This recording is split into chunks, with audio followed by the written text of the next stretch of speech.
Introduction, Congressman Gow, thank you for coming all the way from New Orleans, and thank you all ladies for this wonderful scarf that I'll bring home. It represents a great deal, and the other thing is that you can use it at Redskins games too. So it's got a lot of good purposes, and it's good to see our chairman in Fairfax, Jay McConville, here as well. And I really appreciate everyone who have put everything together here. This is exciting. It's invigorating. We have 2 weeks really until the election day when Americans, and in particular Virginians, will decide about the trajectory of our country. All of us envision a better future than what we're having to endure these days, and Virginians are going to make the decision really as to who's in control of the Senate. Virginians are going to determine who the next president of the United States is. And that's really an important responsibility. And to be with, we have one friend from the Republic of Korea and one from the Chinese descent, and many here obviously from Vietnam. There's a couple reasons why I have a care, a consideration, and an appreciation of the Vietnamese Americans who are here in Virginia and indeed in our country. 2 reasons, and they're family reasons. One, my mother is an immigrant who came to our country after World War II. She was liberated by the American and British troops. She was in Tunisia, North Africa. My grandfather was incarcerated by the Nazis. He fortunately lived through the war, and then my mother came to the United States, went to Sioux City, Iowa, of all places from Tunisia, and came to this country for freedom and opportunity. Many of the same sort of principles and reasons why each and every one of you all who are Vietnamese Americans are here in the United States. You love freedom, you like opportunity, and want to have a better life, not only for yourself, but for your children. And that is something that was brought up to me growing up on how valuable freedom is. The other part of my family is one I married into. My wife, Susan, her father is a Marine. He served 2 tours of duty in Vietnam. And I know what it was like for the families, and I know that all the members who served in the military, the families serve as well. And so, unfortunately, he came back home alive. And in the kind words that were said in the beginning, everyone in this room appreciates those who fought for freedom, who are Vietnamese and now Vietnamese Americans, as well as American soldiers who fought for freedom and the freedom of people in Vietnam. That's why when I was in the Senate, there was Vietnam Freedom Day, and they always would ask me, gosh, will you sponsor this? Will you help facilitate it? And I said, yes, of course. I want to do that. I want to do it for an appreciation of freedom, an appreciation for those who have fought, and also for the shared values and same views that we all have. And I love I can't understand a word of the Vietnamese, the national anthem, but I like the spirit of it. There's a cheerfulness, there's a happiness to it, and that's what we want. That's what we want for all Americans, regardless of where they've come from, what continent, what ethnicity, what religion. What we see that's going on in Vietnam, we need to deplore repression wherever it arises. Whether it's anti-Semitism, whether it is repression of people's religious beliefs, or their freedom of expression. What's happening in Vietnam right now, they're incarcerating bloggers, people communicating on the internet, which I consider to be the greatest invention since the Gutenberg press for the dissemination of ideas and information. If you think back through history, when Martin Luther nailed his 95 Theses to the church at Wittenberg, if it weren't for the Gutenberg press, no one would have read what he had to say. The internet now is that same method of communication to spread the ideas of freedom and liberty and individual human rights. But those human rights are being violated when 3 people are incarcerated, and I have deplored that and have written and saying they ought to be released. People should have freedom of expression. And indeed, all of us share the same values, the same views of what is a free and just society. I say there's 4 pillars for a free and just society. First is freedom of religion, where people's rights are neither enhanced nor diminished on account of their religious beliefs. That's the first freedom. Second freedom is that men and women ought to have freedom to express themselves without fear of persecution by a government. The third pillar of a free and just society is the private ownership of property, where individuals own their own property. It's not owned by a government or some authority. That's the basis of our free enterprise system.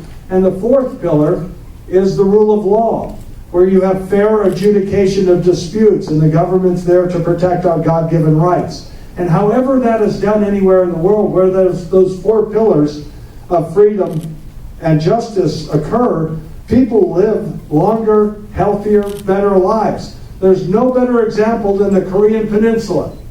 The Korean Peninsula, when you've seen those photographs from a satellite of the Korean Peninsula at night.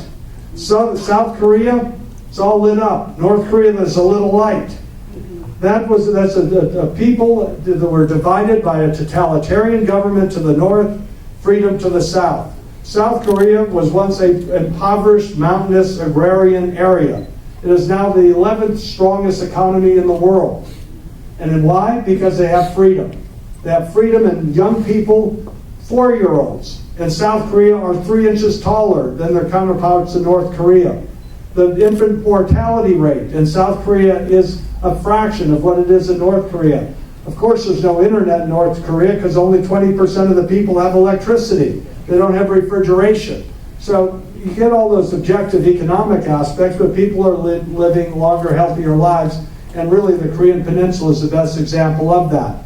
South Korea needs to do that for the people of South Korea, the people of Vietnam need to do the same and have those same principles.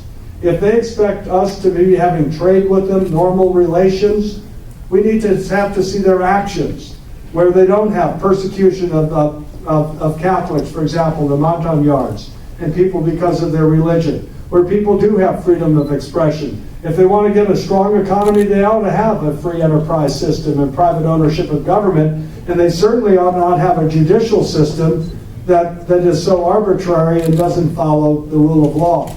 Those are our aspirations. You here in this room are involved and are very important in the future of our country, of the United States of America. The men and women here who have served in the armed forces have fought for freedom. And I'd like each and every one of those who have served in the military, whether in the United States or our allies in Vietnam, would you please stand so we all can honor each and every one of you. If you all please stand. That means you all in the back table too.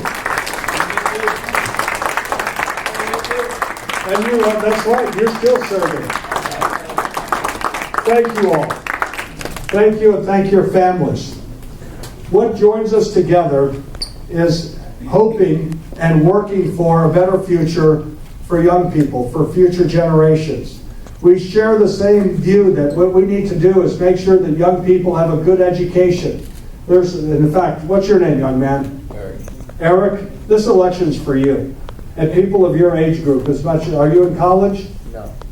Are you out of college? Yes. No. I graduated last year. Oh, where'd you graduate from? College Park. College in Maryland. Do you live in Virginia? No, I live up in Rockville. Darn it, you should come to Virginia where there's more jobs here. But thank you for being here. But regardless of what have you found work? Yes. Good. About a third of young people graduating from college, and you may have seen it from some of your colleagues, move back home because it's hard to find work. And we need to make sure that when young people graduate, they can find work and start their careers. And indeed, here's the things that matter for that. We need to have a government that's on the side of small businesses. The Eden Center here, where I visited earlier in the year, earlier in this campaign and earlier in the year as well, is a prime example of the entrepreneurial spirit of Vietnamese Americans. My goodness, folks work hard in those stores and in those shops and in those businesses. And that's where most of the new jobs are created in small businesses. So what we need to do is make sure America has the best tax rates, make sure America has the most reasonable regulations, that America uses our energy resources, that America has leadership that sets priorities as to what's important and what's the proper role of the federal government. In each and every one of those areas, the federal government's not going in the right direction. Right now, American businesses pay the worst in the world, highest tax at 35%. In Canada, it's 18%. I've heard from businesses who would rather be in Canada. I was with some defense contractors just within the week who said they have operations all over the world, including in Ireland. And they say, well, Ireland's taxes are much less, and that's where they want to be. Now, the international average on taxation is 25%. I am proposing 20% because I think America should be better than average. If we did that, 500,000 new jobs would be created in the United States of America, and the government, the federal government, would get $23 billion more in revenues. So that's one thing that needs to be done. Let's make our tax code more simple, more fair, get rid of the loopholes, and make America more competitive for investment and jobs.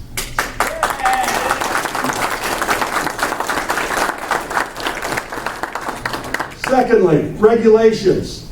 Regulations that are put forward by people who are unelected. One of the most onerous, burdensome regulations comes out of what is called Obamacare, this health care tax law. My opponent, who wants to raise taxes, who also says Obamacare, in his view, would be, quote, great for Democrats.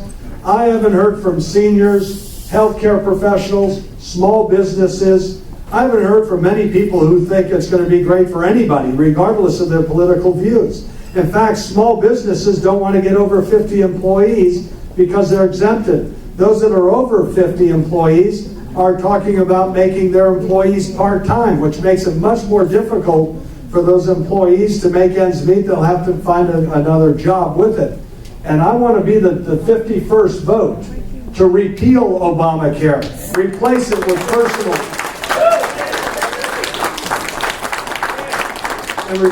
more personal, affordable, portable approaches. And ultimately, we think healthcare decisions ought to be made by doctors and patients, not by some panel up in Washington. Here's the other thing, and this is the blessings that we have in America. We have more energy resources than any other country in the world. America is number one. Russia is number two. The folks in Washington don't look at our energy resources as a blessing. They seem to look at them as a curse, and they put them off limits. What they're doing is outlawing coal. We're the Saudi Arabia of the world when it comes to coal 3 times over. You may say, well, gosh, no one mines coal in Northern Virginia. They do in Southwest Virginia. Our railroads in Virginia haul it, and our ports in Virginia are the largest coal ports. However, you're saying, well, none of that's in Northern Virginia. True. However, all the technology companies in Northern Virginia, all of us in our homes, we use electricity. And if you don't have affordable electricity generated by coal, that means our electric bills skyrocket. And so EPA needs to be stopped in doing that. Moreover, off our coast, we have oil and natural gas. And if I'm hired on, if I'm elected by you and our fellow Virginians, on day one, after being sworn in as senator, I will introduce a bill to allow us in Virginia to produce oil and natural gas off our coast and then use the royalties for roads and transportation. And when we have Mitt Romney in the White House, we'll have someone saying yes to Virginia for our energy from our coast to our coal fields. Yes. Yes, sir. Yes, exactly right. Finally, the latest and newest threat from failure of leadership in Washington is this sequestration deal, which is going to threaten our military readiness. It's because Congress couldn't make decisions for themselves. They gave it to a commission, which failed, as is typical of commissions in Washington. And what's the result? Where are we now? Because of that failed deal, which I opposed, and my opponent, Tim Kaine, has said is, quote, the right thing to do. We have now 200,000 Virginia jobs that are at risk. The Secretary of Defense, Leon Panetta, a Democrat, said that these cuts to the military would be devastating. That's his word. This is not the right thing to do. Leadership is about setting priorities and getting others to work together to achieve those goals. Now, when they say, and my opponent says, well, we need to raise taxes, Raising taxes, do they not understand how people are struggling in this weak economy? Raising taxes will only put more people out of work. The way to get more revenues in is by having a vibrant, strong economy where businesses are prospering and hiring and people are working. And I think it is absolutely wrong to use the 200,000 men and women working in Virginia and their jobs as a political bargaining chip to raise taxes on job-creating small business owners. And so what we need to do is rein in the federal government, have them focus on their primary responsibility of national defense and modernization of our military.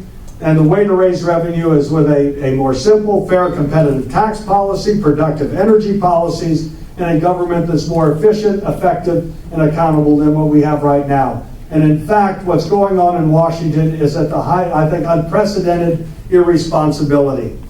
Frank Wolf passed a measure, for example, in May to avert these defense cuts, and it passed the House. It went over the Senate. The Senate has done absolutely nothing all year long. They have not passed a budget in 3.5 years. One of the things I think needs to be done is an idea that I call the paycheck penalty. If members of Congress don't get the appropriations budget bills done on time, you withhold their pay. You withhold their pay. That's the way it is in the private sector for contractors, and we need to get back to basics. So folks, 2 weeks from now, 13 days from now, the polls will have closed. The first results are going to be coming in. Everyone in America is going to be looking at Virginia. How has Virginia voted? Jay, the pressure's on for Fairfax County, the biggest county in Virginia. They'll be looking at Loudoun, and they'll be looking at Prince William and Chesterfield and Virginia Beach and elsewhere. But Virginia's going to decide, and this is going to be a close election. It may come down to as few as a difference of 10,000 votes. So each and every one of you here in Virginia in these last 2 weeks really can determine the future of America. It is our responsibility, our opportunity. It is our generation's rendezvous with destiny, as it is our time for choosing. And as you go forward and talk to your friends, and you folks from Maryland, talk to your Virginia friends. I guarantee you know people in Virginia, right? Yeah. Well, you talk to your Virginia friends. And do not, and I know most folks here are maybe Republicans, and I know our chairman's here, but don't couch it in red versus blue or Republican versus Democrat. Share with people our ideas that'll help us lead better lives, how to affect folks at their kitchen tables. Anybody who uses electricity should be on our side because we'll have more affordable electricity. Anybody who drives a car should be on our side. Most people don't like having to pay over $30 more every time you fill up compared to 4 years ago when President Obama was inaugurated. Anybody who thinks healthcare decisions for their mother or father ought to be made by your mother and father and a doctor, not have to run it through some panel in Washington. Anybody who pays taxes should be on our side. If they actually want to pay higher taxes, tell them just don't apply for your refund. But don't make us, the rest of us, raise taxes. Anybody who is working for a living or wants a job should be on our side because our ideas create more jobs and opportunity. And ultimately, anybody who cares about the future of their children or their grandchildren should be on our side. So I figure that's nearly 100% of the people should be with us. But if you share with people those ideas, everyone's going to be watching, and you all in this room have the ability to influence people, persuade people, cajole people, get people out to vote. The world is controlled by those who show up. And when we do so, and the results come in Virginia, they're going to be saying, look at those Virginians. Look how they're voting. They're standing strong for freedom. So it is a great honor. It's an invigorating pleasure to be with you. Let's stand strong for freedom. Let's get America ascending once again. And let's make sure America is that land of opportunity for all in a society where hard work is rewarded and every American has that opportunity to succeed. Let's get on to victory. Thank you all so very much.